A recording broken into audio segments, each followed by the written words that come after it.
৪-৫ foot প্রশস্ত সরু গলিপথের দুই পাশে সারি সারি দোকান, কোথাও আবার সেই পথও দখল হয়ে গেছে পণ্যের স্তূপে। এ চিত্র খুলনার বড়বাজার সংলগ্ন খানজাহান আলী হকার্স মার্কেটের। শুধু এই মার্কেট নয়, নগরীর বড়বাজার, নিক্সন মার্কেট, সোহরাওয়ার্দী বিপণী বিতান, হেরাজ মার্কেট, ভৈরব স্ট্যান্ড রোডের বাজার সহ অধিকাংশ বাণিজ্যিক কেন্দ্রেই একই চিত্র। সরু সড়ক আর অলিগলির মধ্যেই হাজারো কোটি টাকার ব্যবসা। এমন সরু পথ আর ঘিঞ্জি সড়কে সকাল থেকে রাত পর্যন্ত ক্রেতা বিক্রেতার আনাগোনায় ব্যস্ত থাকে।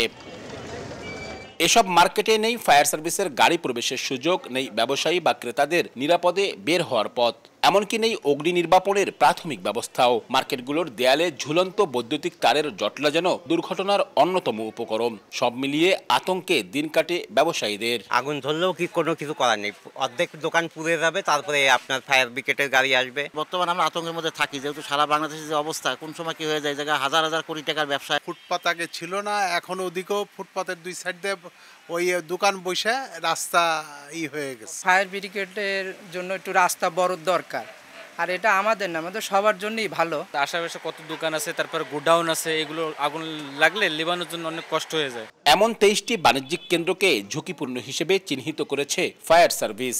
মালিক পক্ষের সাথে বিভিন্ন সময় আমরা সভা করে তাদেরকে পরামর্শ দিয়েছি যেন মার্কেটগুলিতে পানি রিজার্ভার স্থাপন করা হয় এবং অগ্নি নির্বাপনী ব্যবস্থা রাখা হয়। জেলা প্রশাসন বলছে, সংশ্লিষ্ট ব্যবসায়ী নেতাদের নিয়ে অগ্নি নির্বাপনে নানা উদ্যোগ ও পরিকল্পনা গ্রহণ করা হয়েছে।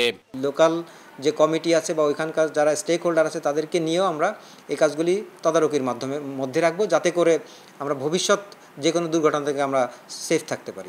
নগরীকে নিরাপদ রাখতে সিটি কর্পোরেশন, উন্নয়ন কর্তৃপক্ষ, জেলা প্রশাসন, বিদ্যুৎ বিভাগ, ওয়াসা সহ সব দপ্তরের সমন্বিত উদ্যোগে এখনই নতুন করে এসব স্থাপনা নিয়ে পরিকল্পনা করা দরকার বলে মনে করেন নগর পরিকল্পনাবিদরা। রাস্তাগুলোকে ফ্রি করা যায় এবং রাস্তা ফ্রি করার পরপরই সাথে সাথে যদি আমরা ফায়ার স্প্রিংকার বা কিছু অগ্নি নির্বাপন ব্যবস্থা আমাদের কাছে রাখতে পারি, সেটা মার্কেট যারা আমাদের চালায় তাদেরকে আমাদের সঙ্গে নিয়ে কিন্তু কাজটা করতে হবে। গত এক বছরে খুলনা জেলায় ছোট বড় 291টি অগ্নিকাণ্ডের ঘটনা ঘটেছে।